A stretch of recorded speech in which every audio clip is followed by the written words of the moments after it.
DCC bank ಎಲೆಕ್ಷನ್ಗೆ count down.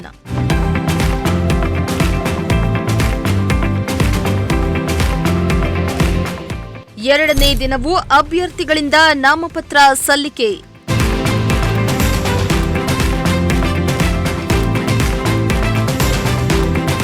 Tumakuru DCC bank ಚುನಾವಣೆಗೆ ದಿನಗಣನೆ ಶುರುವಾಗಿದ್ದು, ಅಭ್ಯರ್ಥಿಗಳಿಂದ ನಾಮಪತ್ರ ಸಲ್ಲಿಕೆ ಭರಾಟೆ ಜೋರಾಗಿದೆ. ಕಳೆದ ಬಾರಿ ಡಿಸಿಸಿ ಬ್ಯಾಂಕ್ ಚುನಾವಣೆ ಅವಿರೋಧವಾಗಿ ಆಯ್ಕೆ ಮಾಡಲಾಗಿತ್ತು. ಆದರೆ ಈ ಬಾರಿ ಡಿಸಿಸಿ ಬ್ಯಾಂಕ್ ನಿರ್ದೇಶಕ ಪಟ್ಟಕ್ಕೆ ಪೈಪೋಟಿ ಹೆಚ್ಚಿದ್ದು, ಅಭ್ಯರ್ಥಿಗಳಿಂದ ನಾಮಪತ್ರ ಸಲ್ಲಿಕೆಯಾಗ್ತಾ ಇದೆ.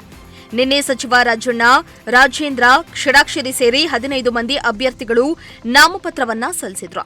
ಇಂದು ಇಬ್ಬರು ಅಭ್ಯರ್ಥಿಗಳು ನಾಮಪತ್ರವನ್ನ ಸಲ್ಲಿಸಿದ್ದಾರೆ.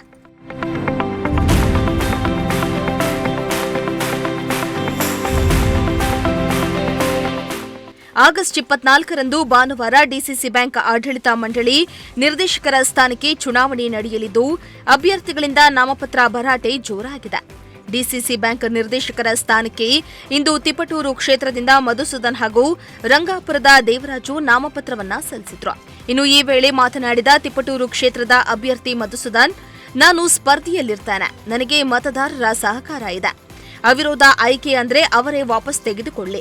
ಜನರ ಸಹಕಾರ ಇದೆ, ನಾನು ಗೆಲ್ತೇನೆ ಎಂಬ ವಿಶ್ವಾಸವಿದೆ ಎಂದಿದ್ದಾರೆ. ಅಲ್ಲದೆ ನನಗೂ ರಾಜಣ್ಣನವರೇ ಅಧ್ಯಕ್ಷರಾಗಬೇಕೆಂಬ ಆಸೆ ಇದೆ. ತಿಪಟೂರು ತಾಲೂಕಿನಲ್ಲಿ 23 ಸೊಸೈಟಿಗಳಿವೆ, ಅವುಗಳ ಅಭಿವೃದ್ಧಿಯಾಗಬೇಕು. ಕಳೆದ 20 ವರ್ಷಗಳಿಂದ ಯಾವುದೇ ಅಭಿವೃದ್ಧಿಯಾಗಿಲ್ಲ. ಪ್ರಜಾಪ್ರಭುತ್ವದಲ್ಲಿ ಅವಕಾಶ ಇದೆ, ನಾನು ಸ್ಪರ್ಧೆ ಮಾಡ್ತೇನೆ ಎಂದು ಹೇಳಿದ್ದಾರೆ. ಮಿತ್ರರಿಗೆ ನಮಸ್ಕಾರಗಳು. ಇಲ್ಲಿ ಬಂದಿರುವಂಥ ಎಲ್ಲ ನನ್ನ ಸ್ನೇಹಿತವರ್ಗಕ್ಕೂ ಪ್ರಣಾಮಗಳೊಂದಿಗೆ ಇವತ್ತಿನ ಡಿಸಿಸಿಯ 24ನೇ ತಾರೀಕು ಚುನಾವಣೆ ನಡೀತಾ ಇದೆ. ತಿಪಟೂರಿಂದ ನಾನು ಅಭ್ಯರ್ಥಿಯಾಗಿ ಸ್ಪರ್ಧಿಸ್ತಾ ಇದ್ದೀನಿ. ಸೂಚಕರಾಗಿ ನನ್ನ ಸ್ನೇಹಿತರ ಮಿಸಸ್ ಆದಂಥ ಸುಧಾಮಣಿಯವರು ಸೂಚಕರಾಗಿ ಹಾಕಿದ್ದಾರೆ.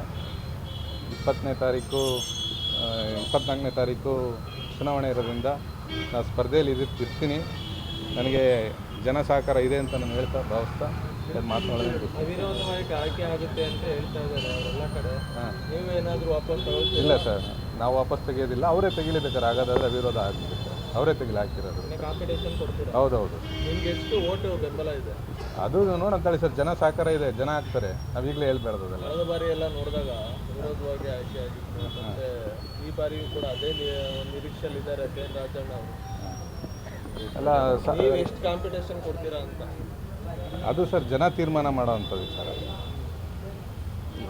ಅಧ್ಯಕ್ಷ ಯಾರಾಗಬೇಕು ಅನ್ನೋದು ಈಗ ಅವರೇ ಆಲದ ಮರ, ಅವರೇ ಅಧ್ಯಕ್ಷ ಆಗಬೇಕು. ನನಗೂ ಆಸೆ ಇದೆ ಸರ್, ಅವರೇ ಆಗಬೇಕು ಅಂತ ಆಸೆ ಇದೆ. ರಗಣ ಸರಿ ಆಗಬೇಕು ಅಂತ ಆಸೆ ಇದೆ. ನೀವೇನು ಉದ್ದೇಶ ಇಟ್ಕೊಂಡು ಸ್ಪರ್ಧೆ ಮಾಡ್ತಾ ಇದ್ದೀರಾ ನಿಮ್ಮ ಉದ್ದೇಶ? ಸರ್, ನಮ್ಮ ತಾಲೂಕಿಗೆ 23 ಸೊಸೈಟಿ ಇದೆ. ಆ ಸೊಸೈಟಿನ ತುಂಬ ಡೆವಲಪ್ ಮಾಡಬೇಕು. 20 ವರ್ಷದಿಂದ ಅದೇನು ಡೆವಲಪ್ಮೆಂಟ್ ಇಲ್ಲ. ಆ ಉದ್ದೇಶ ಇಟ್ಕೊಂಡೆ ಸ್ಪರ್ಧೆ ಮಾಡ್ತಾ ಇದ್ದೀನಿ. MLA ಅವರು ಸಹಕಾರ ರತ್ನ ಅಂತ ಕರೆಸ್ಕೊಂತಾರೆ.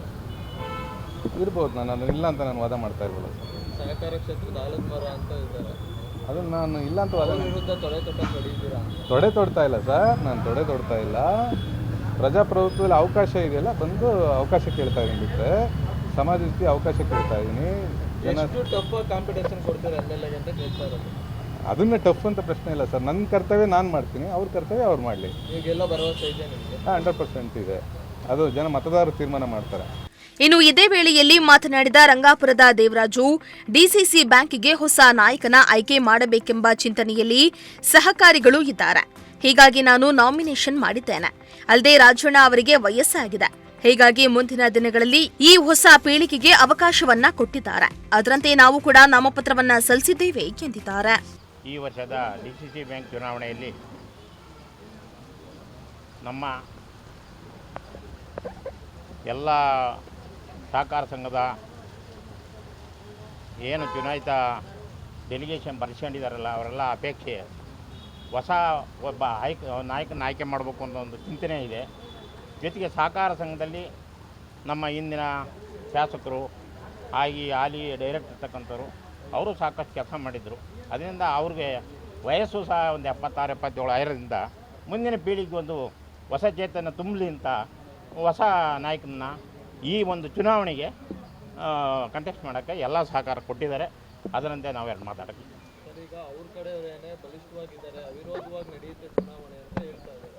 ಈಗ ಜಯೇಶ್ ಪಟೇಲ್ರು ಚೀಫ್ ಮಿನಿಸ್ಟರ್ ಇದ್ದರು, ಒಬ್ಬ ಇಂಡಿಪೆಂಡೆಂಟ್ ಆಗಿ ವಡ್ನಾಳ್ ರಾಜಣ್ಣ ಅವರು ಆಯ್ಕೆ ಆದರು. ತಪ್ಪೇನಿದೆ?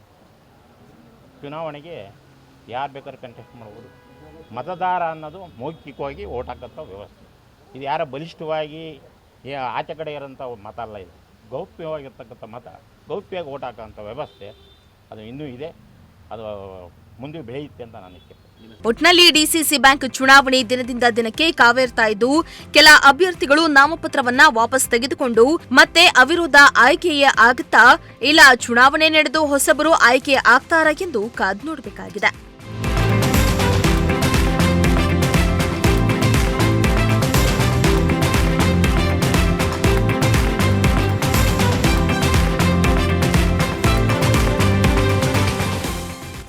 ಕ್ಯಾಮರಾ ಪರ್ಸನ್ ರಾಕೇಶ್ ಜೊತೆ ಸುಷ್ಮಿತಾ, ಪ್ರಜಾಶಕ್ತಿ ಟಿವಿ, ತುಮಕೂರು.